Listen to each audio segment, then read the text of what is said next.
പശ്ചിമേഷ്യൻ സംഘർഷം ഓരോ ദിവസവും അതിഭയാനകമായി മുന്നോട്ട് പോയിക്കൊണ്ടിരിക്കുന്ന സാഹചര്യത്തിൽ റഷ്യൻ സൈനിക വിമാനം തകർന്നു വീണ സംഭവത്തിൽ ദുരൂഹതയുണ്ടെന്നാണ് ഒരു വിഭാഗം ഉന്നയിക്കുന്നത്.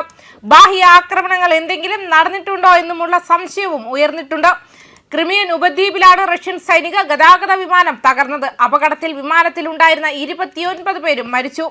ആന്റണോവ് ഡിസൈൻ ബ്യൂറോയുടെ AN-26 എന്ന ഇരട്ട എഞ്ചിൻ ടർബോ പ്രോപ്പ് വിമാനമാണ് പർവ്വത പ്രദേശത്ത് തകർന്നു വീണത്. 6 ക്രൂ അംഗങ്ങളും 23 യാത്രക്കാരുമാണ് വിമാനത്തിൽ ഉണ്ടായിരുന്നത്.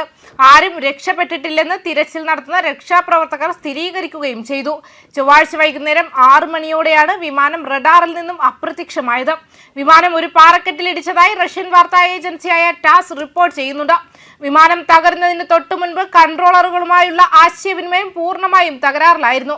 2014 യുക്രൈനിൽ നിന്നും റഷ്യ പിടിച്ചെടുത്ത അതേ വിമാനമാണ് അപകടത്തിൽപ്പെട്ടതെന്ന് പ്രാഥമിക മാധ്യമ റിപ്പോർട്ടുകൾ സൂചിപ്പിക്കുന്നു. പാരാട്രൂപ്പർമാരെ വിന്യസിക്കുന്നതിനും പരിക്കേറ്റവരെ ഒഴിപ്പിക്കുന്നതിനുമായി രൂപകൽപ്പന ചെയ്തിട്ടുള്ളതാണ് ഈ വിഭാഗത്തിൽപ്പെട്ട വിമാനങ്ങൾ.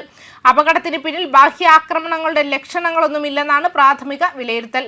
സാങ്കേതികമായ തകരാറാണ് ദുരന്തത്തിന് കാരണമായതെന്നാണ് അധികൃതരുടെ നിഗമനം.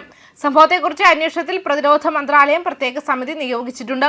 അന്വേഷണ സംഘം അപകട സ്ഥലത്തെ അവശിഷ്ടങ്ങൾ പരിശോധിച്ചു വരികയാണ്.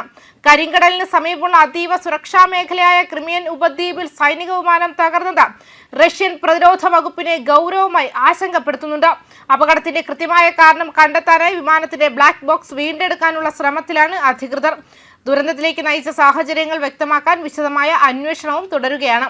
അതേസമയം US ഇസ്രായേൽ ഇറാൻ സംഘർഷം 2ാം മാസത്തിലേക്ക് കടക്കുമ്പോൾ US കരാക്രമണം ഉണ്ടായാൽ ഇറാനിലെ സായുധ സേനയെ പിന്തുണയ്ക്കുന്നതിനായി ചെച്നിയ ആസ്ഥാനമായുള്ള റഷ്യൻ അനുകൂല സേനയായ ചെച്ചൻ സൈനിക യൂണിറ്റുകൾ ഇറാനിലേക്ക് വിന്യസിക്കാൻ തയ്യാറാണെന്ന് ഇറാൻ സർക്കാർ നടത്തുന്ന പ്രസ് TV റിപ്പോർട്ട് ചെയ്തു. കാദിറോവ് വൈറ്റ്സ് എന്നറിയപ്പെടുന്ന ചെച്ചൻ പോരാളികൾ റംസാൻ കാദിറോവിന്റെ കീഴിലാണ് പ്രവർത്തിക്കുന്നത്. അവർ റഷ്യയുടെ വിശാലമായ സുരക്ഷാ സംവിധാനത്തിന്റെ ഭാഗമാണ്.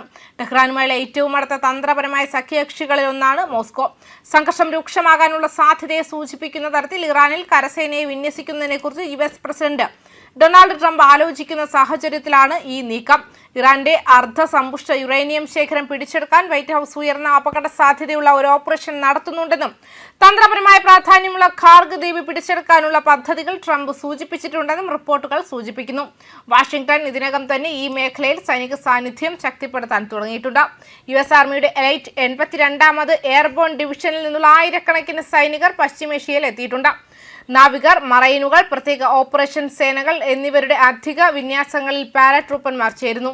വാരാന്ത്യത്തിൽ ഏകദേശം 2500 മറൈനുകളെ ഈ മേഖലയിലേക്ക് അയച്ചതായി വാർത്താ ഏജൻസിയായ റോട്ടേഴ്സ് റിപ്പോർട്ട് ചെയ്യുകയും ചെയ്തു.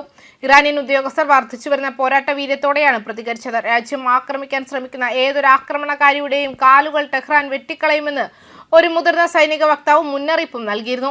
തുടർച്ചയായ മിസൈൽ വ്യോമാക്രമണങ്ങൾക്കപ്പുറം വിശാലമായ ഒരു സംഘടനത്തിലുള്ള അതിന്റെ സന്നദ്ധത ഇത് അടിവരയിടുന്നു. മേഖലയിലുടനീളം മിസൈൽ ഡ്രോൺ ആക്രമണങ്ങൾ ഇറാൻ തുടരുമ്പോഴും US പ്രത്യേക ഓപ്പറേഷൻ സേനയും പരമ്പരാഗത കാലാൾപ്പടയും ഉൾപ്പെടുന്ന പരിമിതമായ കര കടന്നുകയറ്റത്തിനുള്ള സാധ്യതയ്ക്കും ഇറാൻ തയ്യാറെടുക്കുന്നുണ്ടെന്ന് റിപ്പോർട്ടുകൾ സൂചിപ്പിക്കുന്നുണ്ട്. ന്യൂസ് ഡെസ്ക് കർമ്മ ന്യൂസ്.